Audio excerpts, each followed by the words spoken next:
할렐루야. 오늘 함께 예배하는 우리 모든 성도들과 또 우리 모든 이들에게 하나님의 놀라운 은혜와 축복이 또 평강이 가득하기를 간절히 축복합니다. 바울의 1차 전도 여행, 즉 소아시아의 선교가 이제 막바지에 이르게 됩니다. 누스드라는 이 여행의 종착점과 같습니다. 누스드라에서 돌이켜서 이제까지 돌아온 길로 되돌아가 다시 더베를 지나 고향을 가는 코스가 시작되었기 때문에 그렇습니다. 바울이 루스드라에서 걷지 못한 자를 고친 사건은요, 베드로가 성전 미문에 앉은 걷지 못한 사람을 고친 사건과 비교가 됩니다. 베드로가 예루살렘 성전 미문에서 만난 사람은 믿음이 전혀 없는 사람이었습니다. 돈만 구하고 전혀 준비가 안 된 사람이었습니다. 그 사람을 하나님께서 고치신 것입니다. 그런데 이 누스드라에서 만난 사람은요, 바울이 설교하고 있는 것을 듣고 있었습니다. 14장 9절에 보면 이렇게 말씀합니다. 바울이 말하는 것을 듣거늘 바울이 주목하여 구원받을 만한 믿음이 그에게 있는 것을 보고 라고 말씀합니다. 바울이 어디서 설교를 했는지는 모르겠지만 상당히 많은 사람들이 바울 주변에 있었던 것 같아요. 그 설교 당시에 아마도 도심의 어떤 광장이나 시장이 아니었을까 생각됩니다. 왜냐하면 이 사람도 구걸하는 사람이었거든요. 구걸하는 사람이 들을 정도면 어디였을까요? 사람들이 많은, 그렇죠? 시장 같은 곳에 있었을 거예요. 이 사람이 마침 바울과 시선이 잘 마주칠 수 있는 지점에 앉아 있었던 것 같습니다. 설교를 하는 바울의 눈길이요, 자꾸만 이 걷지 못하는 사람에게 갑니다. 이것도 성령의 역사임을 보게 돼요. 성령께서 베드로와 요한의 시선을 미문에 앉은 걷지 못한 자에게로 갑자기 집중시켜서 가던 자의 길을 멈추게 한 것처럼 성령이 바울의 마음을 지배했습니다. 그 사람이 설교를 아주 귀담아 듣는 것을 보니 그 마음에 성령이 일하고 계신다는 것을 바울도 직감적으로 느낄 수 있었던 것 같습니다. 그래서 바울이 뭐라고 말합니까? 9절 말씀처럼 그에게 구원받을 만한 믿음이 있는 것을 보았다라고 말을 해요. 여러분, 바울이 사람을 꿰뚫어 보는 뭔가 특별한 능력, 신통한 능력을 갖고 있었던 것은 아니에요. 물론 바울이 놀라운 기적을 많이 행한 것도 사실입니다. 그렇다고 해서 뭔가 그런 특별한 능력을 갖고 있었던 것 같지는 않아요. 여러분, 그런데 우리가 설교할 때나 성경 공부를 하다 보면 이렇게 특별히 인도자로 이렇게 세움을 받다 보면요, 느껴질 때가 있어요. 어떨 때 느껴질까요? 뭔가 저 사람이 그 마음을 좀 이렇게 자꾸만 오픈하고 뭔가 사모하는 마음을 갖고 있구나라는 것을 느껴질 때가 있어요. 저 역시도 마찬가지예요. 제가 언젠가도 말씀드렸지만 저는 설교를 할 때 누군가를 지칭해서 설교하지 않아요. 그럴 필요도 없고요. 그럴 이유도 없어요. 그런데 설교를 하다 보면 자꾸 어떤 누군가가 마음이 갈 때가 있어요. 어떤 누군가에게. 바울도 아마 그랬던 것 같아요. 바울은 그 사람의 눈동자, 표정, 그 간절한 모습에서 더 마음이 갔던 것 같고요. 그 사람에게 구원 얻을 만한 믿음이 있는 것을 보았습니다. 여러분, 여기 구원받을 만한 믿음이라는 표현이 마치 영혼을 구원 얻을 만한 믿음인 것 같이 보이지만 실제 원문을 보면 어떤 표현을 쓰냐면 고침을 받을 만한 믿음이라는 표현을 쓰고 있어요. 무슨 말일까요? 구원의 문제가 아니라 그 사람이 뭐예요? 고침을 받을 만한 그런 뭔가 간절함이 있었구나라는 그런 모습이었다는 거예요. 그를 본 바울이 무슨 설교를 했는지 모르겠어요. 예수 그리스도가 이 세상에 오셔서 여러 가지 병든 사람들을 고치시고 죽은 자를 살리시며 바다를 잔잔케 하신 내용이었을지도 모르겠어요. 아마 이 사람은요, 바울의 그런 메시지를 들으면서 예수님이 나에게 오시면 나의 이 병을 고칠 수 있겠구나, 예수님이 나에게 오시면 뭔가 나에게 특별한 은혜가 임할 수 있겠구나라는 것을 강한 확신을 가졌던 것 같아요. 저도 어떤 집회에 참석을 했다가 이런 경험을 한 적이 있어요. 그 말씀을 자꾸 듣다 보니까요, 주님께서 내 마음을 자꾸 만지시는 것 같아요. 주님께서 내 마음에 두드리시는 것 같아요. 그래서 저도 모르게 눈물이 흐르고요, 은혜를 사모하고요, 그리고 제 안에 있던 여러 가지 그 문제들과 두려움, 여러 가지 것들이 그 말씀을 통해서, 그 시간을 통해서 정말 놀랍게 해결되어지는 것을 저도 경험한 적이 있어요. 여러분, 이 사람도 아마 그랬을 것 같아요. 그리고 바울은 그의 확신 속에서 병 고침을 얻을 만한 믿음이 있는 것을 보았을 것입니다. 그리고 그는 큰 소리로 말하죠. 내 발로 바로 일어서라. 바울과 베드로가 걷지 못한 자를 일으킨 이 두 사건에서 볼 수 있듯이 성경에는요, 믿음이 있어서 고침을 받는 경우와 믿음이 없는데도 고침을 받는 두 가지 유형이 나오는 것을 보게 됩니다. 여러분, 왜 하나님께서는 믿음이 없는 경우에도 고치시는 것일까요? 그 대답이 14장 3절에 나와 있습니다. 두 사도가 오래 있어 주를 힘입어 담대히 말하니 주께서 그들의 손으로 표적과 기사를 행하게 하여 주사 자기의 은혜의 말씀을 증언하시니 라고 말씀합니다. 자, 이 말씀을 보면 두 사도가 복음을 전할 때 하나님께서 그들의 손으로 표적과 기사를 행하게 하여 주셨다는 것은요, 하나님의 말씀이 더 잘 증거될 수 있도록 표적과 기사가 도구로 사용되었다는 뜻입니다. 말 그대로 그렇게 사용하니까 어떤 일이 일어납니까? 걷지 못하는 자가 일어서서 걷게 되는 기적이 일어나요.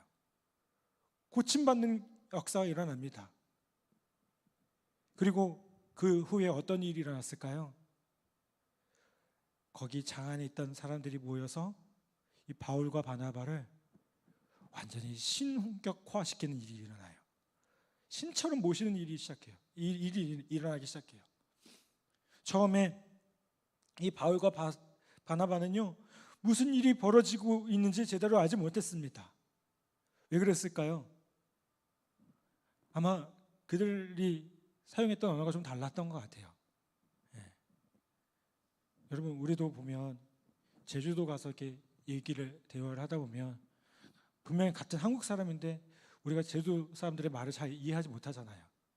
아마도 그런 일이 일어났던 것 같아요.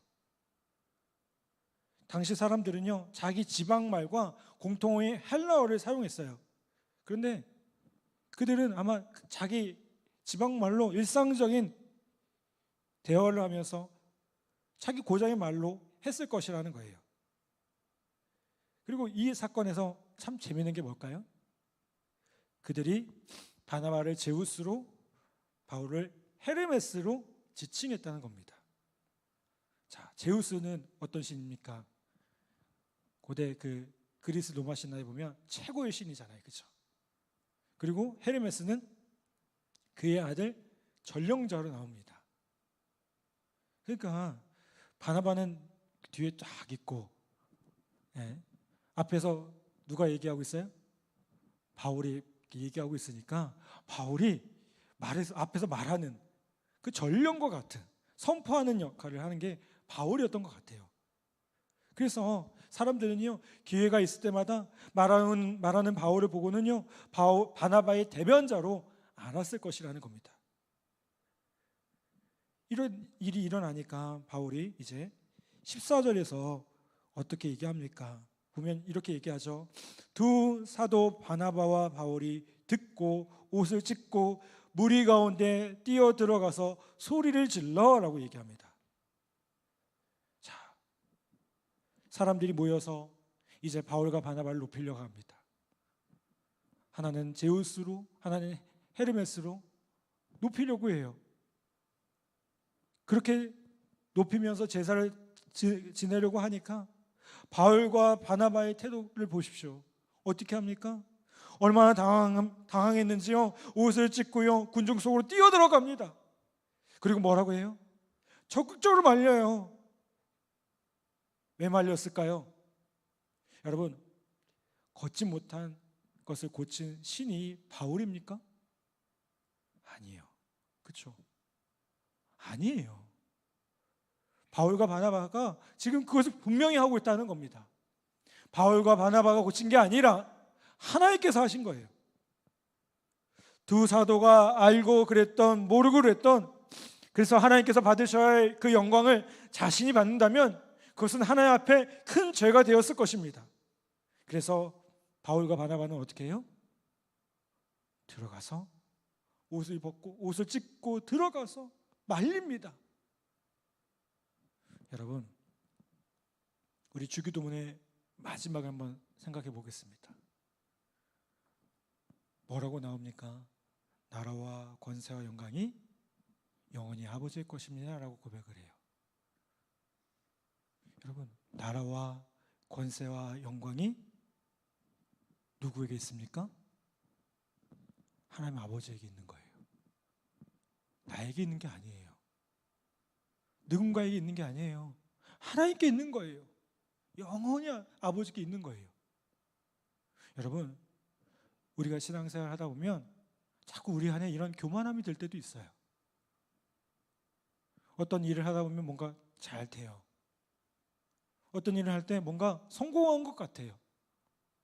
근데 분명히 아셔야 돼요. 나라와 권세와 영광은 하나님 것이에요. 아멘. 여러분, 오늘 우리의 삶의 모습 가운데 이것을 분명히 할 수 있는 저희들 되기 원합니다. 우리가 그리스도인의 제자로서 주님의 사랑을 나누고, 오늘 제가 오전에 설교한 것처럼 그렇게 살아가다 보면 사람들이 그렇게 얘기할 거예요. 아, 저 사람 보니까 정말 대단해 보여. 저 사람 보니까 그래도 신앙에는 뭔가 좀 달라. 저는 그런 소리 들었으면 좋겠어요. 예수 믿는 사람들 뭔가 달라. 더 많이 사랑하고, 더 많이 베풀고, 더 많이 뭔가 그렇게 품어줄 수 있어. 우리 그런 얘기를 좀 들었으면 좋겠어요. 그런데 여러분, 그런 얘기를 들을 때 내가 잘해서 그런 거 아니라는 거 아시죠? 그 사랑이 어디에 있습니까? 그 사랑의 원천이 어디 있습니까? 내가 사랑한 게 아닙니다. 제가 오전에 설교한 것처럼 인간의 사랑은 어떻다고요? 자꾸 변질돼요. 오래된 부부 살아가다 보면 사랑이 아니라 정으로 살아간다면서요. 그렇게 변질되지 않도록 주님의 사랑, 그 사랑 때문에 살아가고 있는 우리라는 것이죠. 여러분, 마찬가지입니다. 여러분, 우리가 주님 안에 살아갈 때 그 모든 영광은 다 누구 것이에요? 주님 것이어야 돼요. 우리가 오늘도 찬양했습니다. 우리 찬양단 너무 수고하고 너무 고마워요. 그런데 한 가지 꼭 기억하실 것은 이 찬양을 통해서 누구에게 영광 돌려야 될까요? 하나님께 영광 돌리는 겁니다. 내가 높아지는 게 아닙니다. 내가 뭔가 목소리가 좋네, 악기를 잘하네, 절대 아닙니다. 우린 그분의 도구일 뿐이고요, 그 은혜를 나누는 도구일 뿐입니다. 여러분, 우리는 크든 작든 다 쓰임 받고 있어요. 이게 얼마나 귀한 일입니까? 우리 한 사람 한 사람이 오늘 찬양한 것처럼 하나님의 사람으로서 다 쓰임 받고 있어요. 그런데 하나님께 돌려야 할 그 영광이 조금이라도 나에게 온다면, 그 영광이 조금이라도 나에게 돌아온다면 우리가 뭐 해야 됩니까? 오늘 이 바울과 바나바처럼 옷을 찢을 각오를 해야 돼요. 아닙니다. 이거 내 거 아닙니다. 이거 하나님 받으셔야 할 일이고요. 나 절대로 그거 받지 못합니다. 라는 마음이 있으셔야 돼요. 여러분, 오늘 우리가 다시 한번 그렇게 주님 앞에 철저히 고백하고 결단하는 은혜가 있기를 간절히 바랍니다. 오직 모든 영광은 하나님께라는 그 고백이 없다면, 그 정신이 없다면 하나님 나라의 일을 할 자격이 없습니다. 자신이 뭔가를 했다고 대우받기를 바란다던가, 마땅히 그 대가를 자신이 받아야 될 것처럼 거드름을 피운다면요, 여러분, 그 사람은 하나님 앞에 쓰임받을 자격도 없는 사람이고요, 아니 차라리 일하지 않는 게 더 나을지도 몰라요. 저 역시도 마찬가지입니다. 저 역시도 마찬가지예요. 제가 설교를 하고 성도들을 섬기는 일에 제가 뭔가 자꾸 하나님의 영광을 가르치고 있다면 다시 한번 결단해야 될 것 같아요. 누가 그런 얘기 하더라고요. 목사라는 자리가 그런 유혹에 참 잘 빠지는 자리라고. 예, 저도 그걸 느껴요. 어느 날 이렇게 설교하고 끝나고 나면 성도님들이 그런 얘기해요. 목사님, 오늘 설교 너무 은혜 받았습니다. 너무 감사합니다. 대부분 99.9%는 저는 그렇게 얘기해요. 아니에요. 이거 제가 한 게 아니거든요. 저는 그저 성경에 있는 내용을 그저 주님의 마음을 따라 전달한 것뿐이죠. 근데 0.001%의 마음은 어떤 마음이 있을까요? 그래, 내가 좀 오늘 좀 했나? 오늘 좀 했나?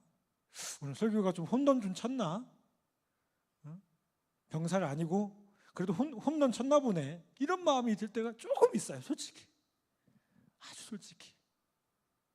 물론 맨날 홈런 치는 건 아니라는 거 저도 알고 있고요. 여러분, 그때 우리의 모습들을 자꾸만 내려놔야 될 줄 믿습니다. 그 모든 영광은 다 누구 거예요? 하나님 겁니다. 여러분, 우리가 하나님의 영광을 위해서 살아간다면 그 모든 하나님의 나라와 그 모든 것이 다 우리 것이 돼요. 그래서 여러분, 마태복음 6장 33절에 뭐라고 말합니까? 너희는 먼저 그의 나라와 그의 의를 구하라고. 그러면 이 모든 것을 너에게 더하여 주시겠다라고 분명히 말씀하고 계셔요. 여러분, 그의 나라와 그의 의를 구하며 그분께 영광 돌리는 그런 삶이 되기를 간절히 바랍니다. 여러분, 바울과 바나바보십시오. 이렇게 사람들 앞에 높임을 받기도 하지만 바울과 바나바는요, 복음 전하다가 말도 안 되는 수모를 당하기도 해요. 말도 안 되게 얻어맞기도 하고요, 고난당하기도 합니다. 여러분, 근데 그것 또한 주님이 알고 계셔요. 우리 함께 찬양했잖아요. 내 이름 아시죠? 주님 다 알고 계셔요. 우리가 받는 영광도 알고 계시고요, 우리가 받는 고난도 알고 계시고요, 우리가 받는 그 모든 것들 다 알고 계셔요. 우리 그 주님 앞에 온전히 주님께 영광 돌리고 주님의 이름을 온전히 높일 수 있는 우리 모든 성도들과 또 우리 모든 이들 다 되기를 간절히 바랍니다. 그럴 때 주님이 우리가 고난당할 때 우리를 위로하여 주실 것이고요, 우리가 영광 돌려야 할 때 그 영광을 받아주셔서 우리로 하여금 그 마음 가운데 말할 수 없는 기쁨과 감사함으로 우리의 삶 가운데 충만하게 하시리라 분명히 믿습니다. 다시 한번 주님의 놀라운 사랑과 은혜를 함께 나누며 그 영광만을 위해 살아가는 우리 모든 성도들 다 되시기를 주님의 이름으로 간절히 축복합니다. 아멘. 이 시간 우리 같이